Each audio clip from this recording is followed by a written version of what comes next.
माझा मुलगा वेडा होता.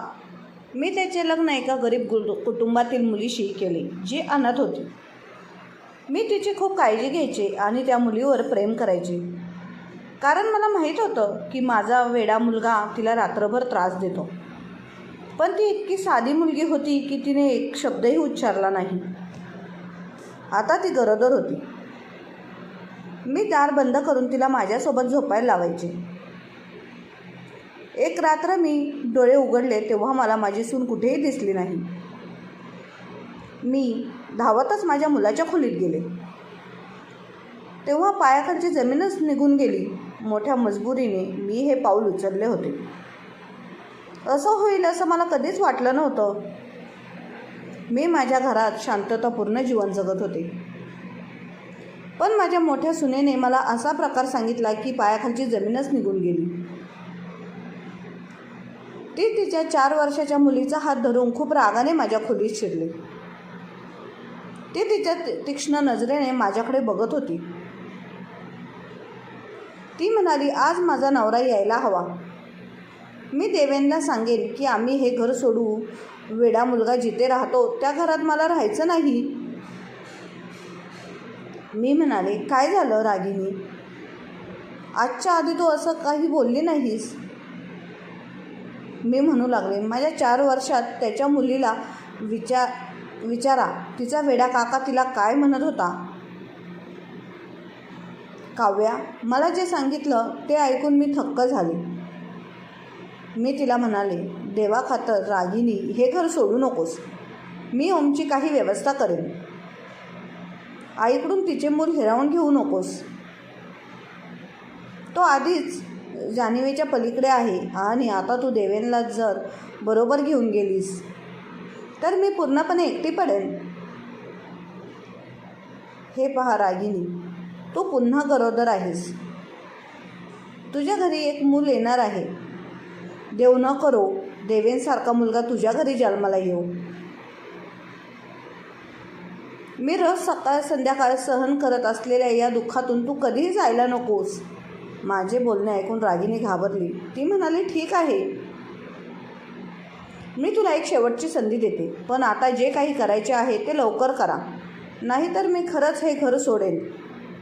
मला थोडा वेळ मिळाला होता आणि आता मी ओमच्या समस्येला कसे सामोरे जावे याचा विचार केला होता. मी रात्रभर विचार करत राहिले आणि या संपूर्ण प्रकरणावर उपाय शोधत होता की मी ओमचे लग्न करावे. पण मी त्याच्यासाठी बायको कुठे शोधणार? एका वेड्या माणसाला आपली मुलगी कोण देईल? सकाळी जेव्हा मी खोलीतून बाहेर आली तेव्हा रोहिणी फुगलेल्या चेहऱ्याने बसली होती. मी पुढे आली आणि म्हणाली, काय झालं रोहिणी? काय झालं आहे? ती म्हणाली, तू ओमबद्दल काही विचार केला आहेस?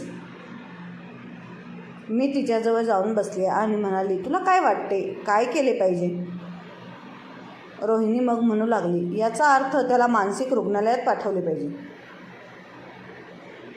घरी एक लहान मुलगी आहे, त्यामुळे दुसरे मुलंही येत नाही. अशा परिस्थितीत वेड्या माणसासोबत राहणे अजिबात योग्य नाही. माझ्या डोळ्यात अश्रू आले. मी म्हणाले, काळजी करू नकोस, मी ओमचा विचार केला आहे. मी त्याला कधीही मानसिक रुग्णालयात पाठवणार नाही. ओमला सावरण्याची संधी असती तर मी हा कटुघोट घेतला असता, पण त्याचा हा आजार कधीच जाणार नाही असे डॉक्टरांनी सांगितले आहे. तर मी माझ्या पोटी जन्मलेल्या मुलाला माझ्यापासून दूर कसे पाठवू? मी माझ्या ओमचे लग्न करेन. मी जे बोलले ते ऐकून माझी सून टाळ्या वाजवू लागली आणि हसायला लागली. ती म्हणाली, हे पहा, वेड्याचे लग्न कोण करणार?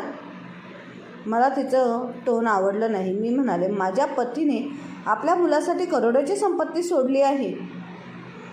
ओमशी कोणी मुलगी लग्न करायला तयार नसेल तर मी त्याला बायको विकत घेऊन येईन. माझे बोलणे ऐकून माझी सून गप्प झाली होती. मला सगळं समजलं. रागिनी हे सगळं का करत आहे? तिला फक्त हवं होतं ओम तिच्या घरातून दूर जावा, जेणेकरून ती सर्व मालमत्ता तिच्या पतीच्या नावावर होईल. आणि नंतर संपूर्ण मालमत्ता विकल्यानंतर ती हा देश सोडून दुबईला जाऊन शिफ्ट होईल. ती लग्न करून माझ्या घरी आली. तेव्हापासून देवेन आपण दुबईला शिफ्ट व्हावं असं तिचा आग्रह होता. पण पहिला ओम आजारी आहे आणि आता तो आपली सर्व मालमत्ता विकून घेऊन जाऊ शकत नव्हता. या मालमत्तेवर दोन्ही भावांचा समान हक्क होता. रागिणीची इच्छा होती की ओमने मानसिक रुग्णालयात जावे आणि मग सर्व काही तिच्या पतीच्या हातात पडेल. बरं, आता मी हेही ठरवलं होतं की रागिणीला तिच्या प्रयत्नात कोणत्याही प्रकारे यशस्वी होऊ देणार नाही. त्यामुळेच मी ओमचे लग्न करण्याचा निर्णय घेतला. बरं, निदान काही गरीब मुलीला तरी फायदा होईल. या रागिणीला ज्या संपत्तीवर ऐशोआराम करायचा होता आहे ते मिळून गरीब कुटुंबातील मुलगी काही दिवस आरामात आयुष्य जगू शकेल. माझा हेतू अगदी स्पष्ट होता. बरं, मी माझ्या मोलकरणीला सांगितलं की मला गरीब कुटुंबातील मुलगी हवी आहे. मला ओमचं लग्न करायचे आहे. माझी मोलकरीणी आश्चर्यचकित झाली. ती म्हणू लागली, दीदी तुला काय झालं आहे? ओम साहेबांची तब्येत बरी नाही हे तुम्हाला माहीत आहे. मग त्यांच्याशी लग्न कोण करणार? मी म्हणाले, मला माहीत आहे की गरिबी ही खूप वाईट गोष्ट आहे आणि गरिबी त्यांना मुलांची विक्री करण्यास भाग पाडते. तू फक्त तुझ्या ओळखीच्या घराघरात ही बातमी पसरव की मालकिनीचा मुलगा वेडा आहे, त्याचे तिला लग्न करायचे आहे. तिने होकार दिला होता. माझी मोलकरीण येऊन माझ्याजवळ बसली. तेव्हा 3-4 दिवस झाले होते. ती म्हणाली, दीदी तू खूप मोठी दुर्दशी आहेस. मी म्हटलं, ते कसं?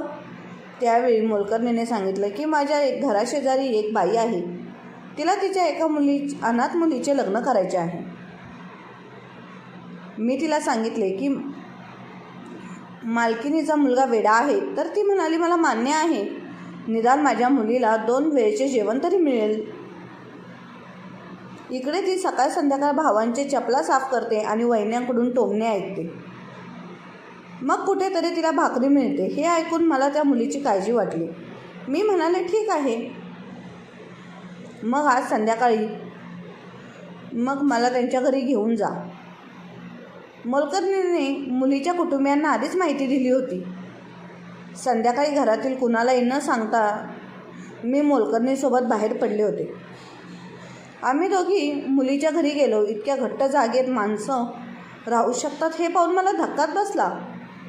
ते कसे जगत असतील? ते एक छोटं घर होतं. त्यात 3 छोट्या खोल्या होत्या. मलाही एका खोलीत नेऊन बसवले. माझ्या मुलाची तब्येत बरी नसल्याचे मी मुलीच्या आईशी बोलू लागले. मी त्याच्यासाठी बायको शोधत आहे. आमच्या घरात कशाचीही कमतरता नाही. तुमच्या मुलीला संपत्ती आराम मिळेल. ते फक्त जर त्याला सोबती मिळाली तर मलाही समाधान वाटेल की माझे मूल या जगात एकटे नाही. त्या महिलेच्या डोळ्यात अश्रू होते. ती म्हणाली की मी तुमचा मुद्दा समजू शकते. मुलाच्या दुःखापेक्षा मोठे दुःख नाही. मी म्हणाले, तुम्ही तुमच्या मुलीला घेऊन या. नीताला माझ्याबरोबर आणले. तेव्हा ती खूप सुंदर होती. हे पाहून मला आश्चर्य वाटले. ती तरुण होती. 18-19 वर्षाची असेल. तिच्या चेहऱ्यावरून निरागसता टपकत होती. ती माझ्याजवळ येऊन बसली. तिची नजर खाली होती. ती थोडा वेळ माझ्याजवळ बसली आणि मग उठून निघून गेली होती.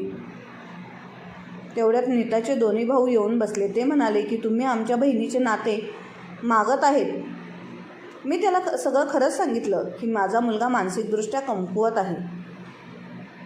मग तो म्हणाला, ठीक आहे, आमची बहीण तरुण आणि सुंदरही आहे. तुमच्या वेड्या मुलासाठी आम्ही आमच्या बहिणीचे नाते कसे देऊ शकतो? त्याचे बोलणे ऐकून मी चकित झाले आणि म्हणाले की ही तुझी इच्छा नाही तर? नीताचा मोठा भाऊ म्हणाला, मी आत्ताच बाहेरच्या रस्त्यावरून आलो आहे. तुमची बाहेर मोठी कार उभी आहे. ही तुमची स्थिती स्पष्टपणे दर्शवते. मग तुम्ही माझ्या लाडक्या बहिणीला असे घेऊन जाल का? मी म्हणाले, तुम्हाला काय पाहिजे? नीताचा धाकटा भाऊ म्हणाला की तुम्ही आम्हाला दर महिन्याला काही रक्कम द्या. कारण आई आजारी आहे आणि आम्ही दोघे भाऊसुद्धा जास्त कमवत नाही. आईसाठी औषध आणता येतील. मी म्हणाले, हो, किती रक्कम हवी आहे ते सांग.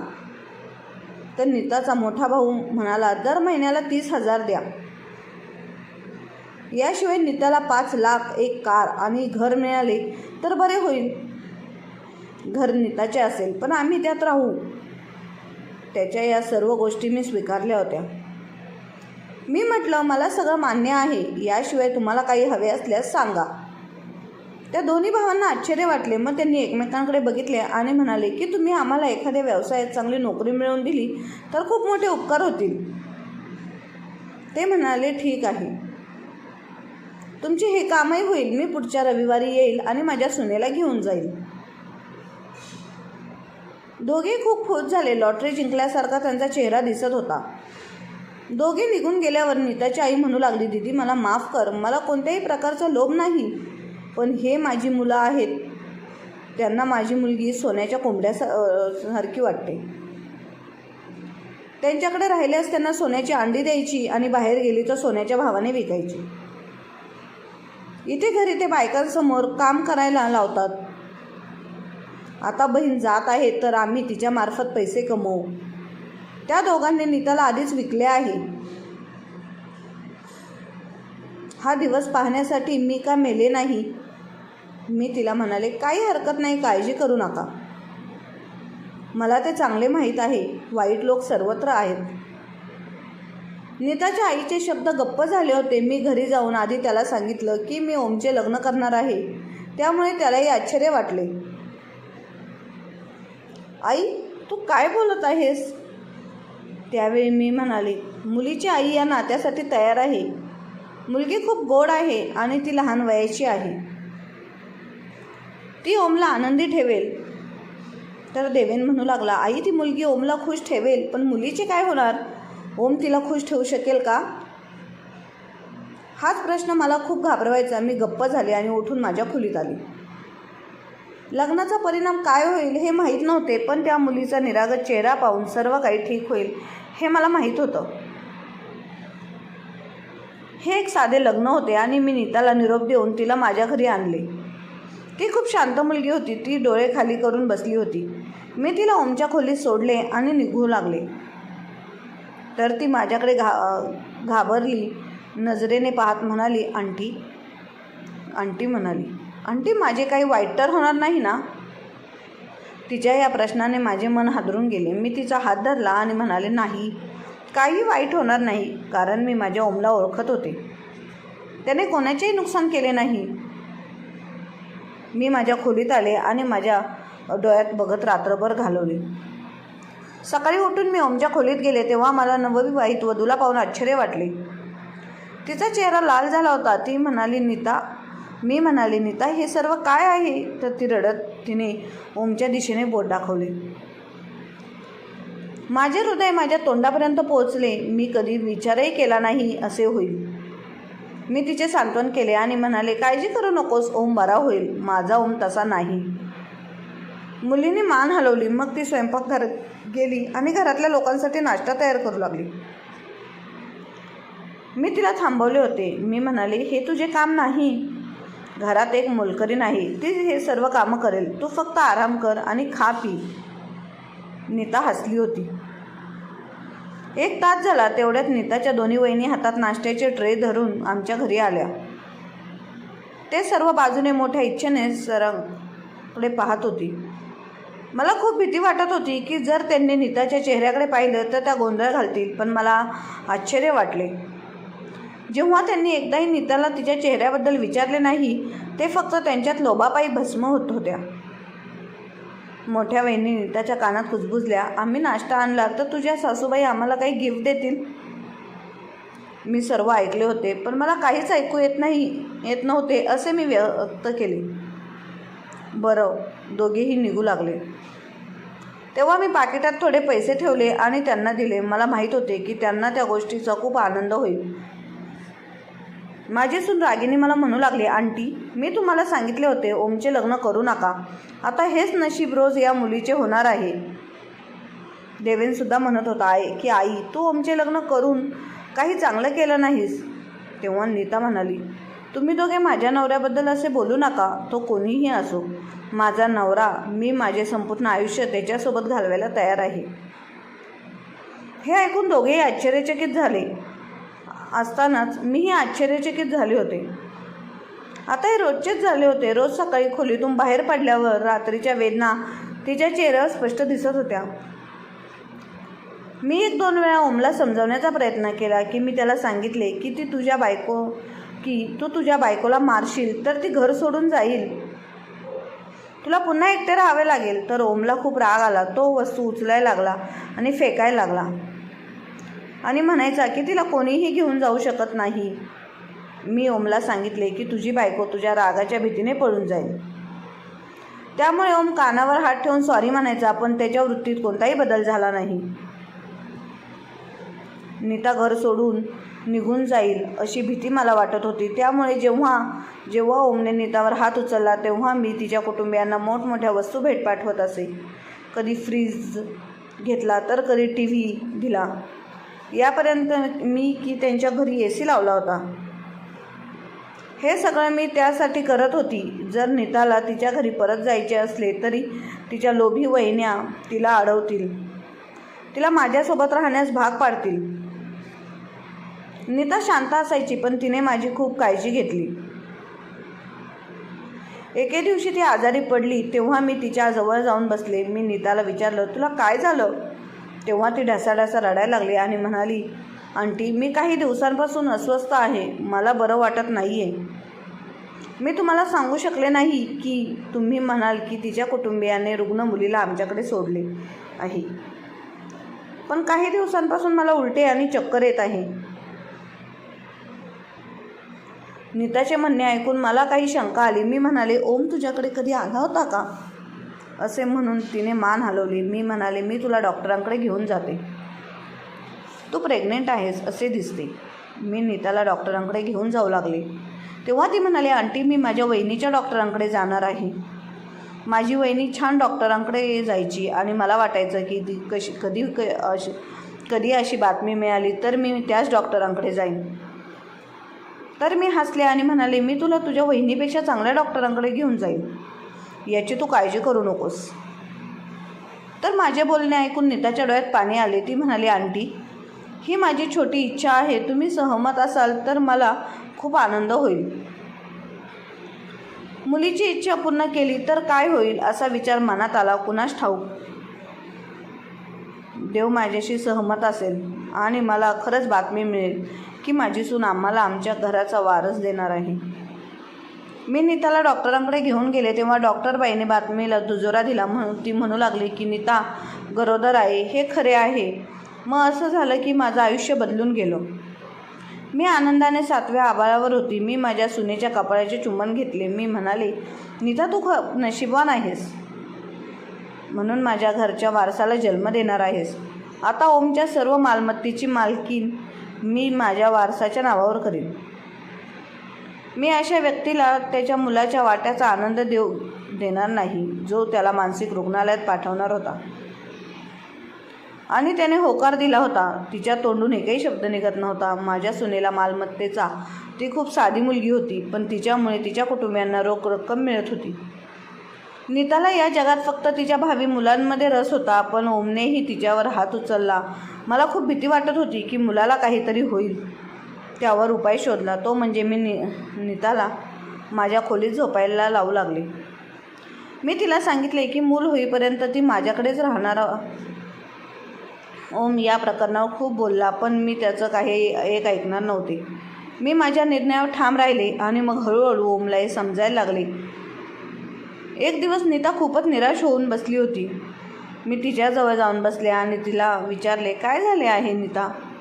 नीताने तिचे डोळे पुसले आणि म्हणाली, काही नाही. जेव्हा मी तिला परत विचारले तेव्हा ती म्हणाली की रागिनी वहिनी मला म्हणत होती की तू तुझ्या मुलाला पाडून टाक, वेड्या माणसाचे मुलंही वेडे होईल. हे सांगून नीता मोठ्याने रडायला लागली आणि मला मिठी मारली. मी असे काही होणार नाही असे तिला म्हणाली, काळजी करू नकोस. रागिणीला तुझा हेवा वाटतो कारण तिच्या आधी तू घराच्या वारसाला जन्म देणार आहेस. मी नीताला सांगितले. मी तिला तरी दिलासा दिला, पण माझे स्वतःचे मन अस्वस्थ झुकले होते. आता मला रागिणीकडून खूप मोठा धोका वाटत होता. रागिणी नीताच्या मुलाला इजा करू शकते अशी भीती होती. मी घरात ऑर्डर दिली होती की नीताचे जेवणही रागिणीसमोर शिजणार नाही आणि नीताच्या खोलीत गुप्तपणे अन्न पाठवले जाईल. पण तरीही माझ्या मनाला चैन पडत नव्हतं. मी यावर उपाय शोधला. मी नीताच्या नावावर ओमची सर्व मालमत्ता आधीच हस्तांतरित करून दिली. रागिणी नीताच्या मुलाच्या मागे होती, कारण वारस जन्माला आला तर संपत्ती तिच्या हातातून निघून जाईल. आता तिचे लक्ष मुलाकडे जाऊ लागले, म्हणून मी आधीच ओमची मालमत्ता रागिणीपासून दूर केली होती. नीताला काही झाले तर मी वकिलालाही हे लिहायला सांगितले होते की तिचा मृत्यू झाल्यास ही संपत्ती अनाथ आश्रमाला देण्यात यावी. या निर्णयानंतर मला कुठेतरी शांतता वाटली. आज खूप दिवसांनी मला शांत झोप लागली होती. मी खूप झोपले, पण रात्रीच्या शेवटच्या पहाराला माझे डोळे अचानक उघडले. मी उठून बघितले, पण नीता तिच्या पलंगावर नाही हे पाहून थक्क झाले. ती मुलगी कुठे आहे म्हणून मला खूप काळजी वाटत होती. मी पटकन उठून खोलीबाहेर आले. संपूर्ण घर अंधारात बुडाले होते, पण छतावरच्या ओमच्या खोलीतून थोडासा प्रकाश येत होता.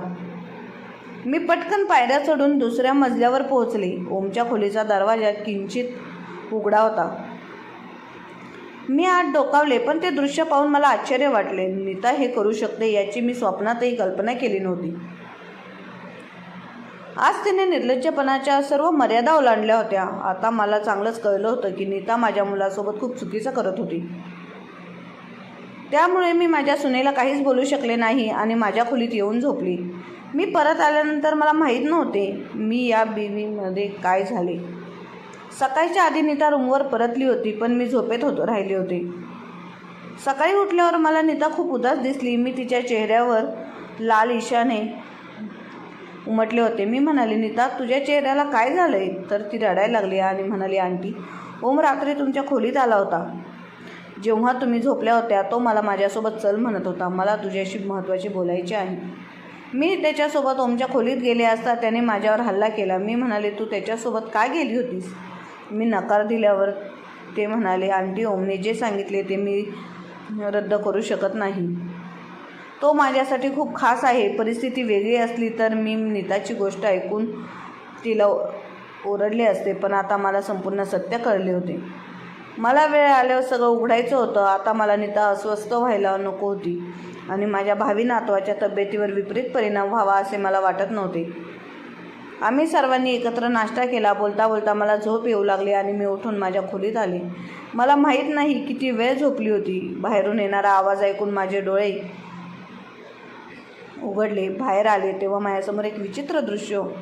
माझा मुलगा देवेन माझ्यासमोर उभा होता. म्हणत होता, मम्मी, तुमचे आणि आमच्या कपाटात ठेवलेले सर्व दागिने काढून घेतले आहेत. मी छातीवर हात ठेवला आणि सोफ्यावर कोसळले. मग मोठ्या हिमतीने मी ओमच्या खोलीत गेले. टेबलावर घटस्फोटाचा कागद पडलेला होता. खाली एक कागद पण पडलेला होता ज्यावर लिहिले होते, आणि ती तुम्ही एक चांगली स्त्री आहात म्हणून मी तुम्हाला सर्व सत्य सांगणार आहे. तुमच्या वेड्या मुलाशी माझं लग्न लावून तुम्ही माझा खूप छळ केलात. मी दुसऱ्याच्या प्रेमात होते. मी त्याला कधीच मनापासून स्वीकारू शकले नाही. माझ्या भावाने मला विकले होते, पण मी माझे संपूर्ण आयुष्य असे घालू शकत नाही. माझे प्रियकर संतोष मला म्हणाला की तू सगळी संपत्ती तुझ्या नावावर करून घे, या लग्नाचा फायदा उचल. मग जसा संतोष मला सांगत राहिला तसं मी करत राहिले. त्याने मला सांगितलं, तू मेकअप करून चेहऱ्यात अशा खुणा कर जणू ओम तुझ्यावर अत्याचार करतो. हे मी मान्य केलं. ही गोष्ट माझ्यासाठी फायदेशीर ठरली. तू माझ्यावर जास्त प्रेम करायला लागलीस.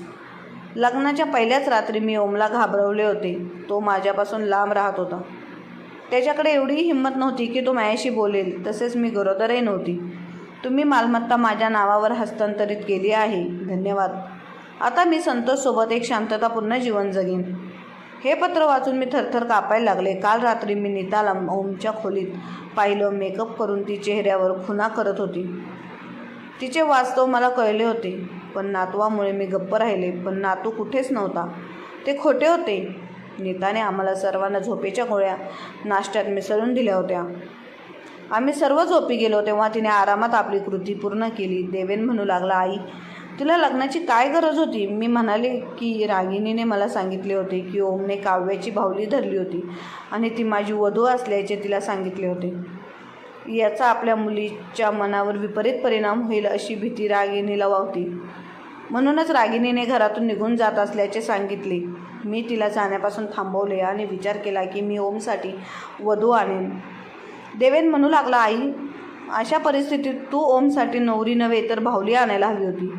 तू खूप चूक केलीस. मी गप्प झाले. नीताने ओमचा वाटा काढून घेतला होता. आता ओम आणि मी देवेनवर ओझे बनलो होतो. पण त्याने आम्हा दोघांची खूप काळजी घेतली. त्याने मला कधीही म्हटले नाही. त्याने आम्हा दोघांनाही छान ठेवले होते.